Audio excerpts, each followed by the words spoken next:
Okay, so I saw The Sims is doing this re-release for the first two games. Well, Sims 1 and Sims 2. And then I realized this franchise actually just turned 25. Me and my cousin played the first Sims game when we were like really young for like a couple hours. And then the next day we walked back to EB Games and got a return on that immediately. I'm not going to say it's trash because I know it was like fun for a lot of people, but The Sims is not one of those places where you can play the franchises backwards or in any order and have just as much fun. Because this was the first Sims game that I got introduced to. And the first one just pales in comparison. Now, a standard GameCube memory card didn't come with a lot of space, but the games weren't that heavy until you got this one, which took up 160 blocks. I'll never forget my best friend deleting Luigi's Mansion and Pokemon Coliseum trying to make room and still didn't have enough. Now, clearly I bought it on two consoles because it was a fun game. If you put cheat codes in, I was not playing this fair. I can barely take care of myself as a real adult. Y'all want me to do it for virtual ones?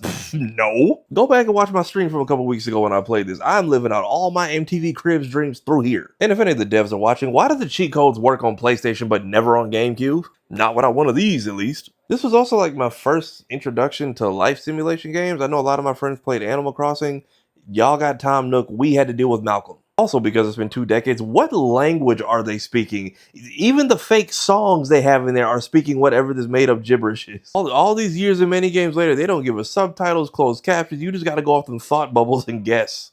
I had a lot of fun on Busting Out, and then moved on to Sims 2. We tried Sims in the City, and then that also got returned same day. And the amount of my homegirls I know who are deeply into Sims 4, and then y'all got y'all hands on mods, you nasties. Not to mention the amount of goofy stuff you can do in here. Nothing worse than your sim trying to just cook a meal and then they catch on fire and die. But wait, you can negotiate with death for a second chance and then still lose. Getting eaten alive by one of those stupid plants. Or dumb stuff we would do as kids, like make them jump off the diving board and then pause it and swap out the pool for a cement table. Getting robbed and not having security so you lose all your stuff, or you have security and the cops just give you back the money but not your stuff. Or free play mode where your character can have a baby and then get it taken by child services if it cries too long. It's not discussed loudly like it should be, but a quarter century later, this franchise it's definitely earned the fandom that it has obtained. But speaking of community and longevity, the Blurred Station livestream at BlurredCon is still happening in a few weeks. There's still time to buy in if you're interested. BlurredStation.com, livestream tab, tier list, pricing, examples of what we're trying to do, and last year's recaps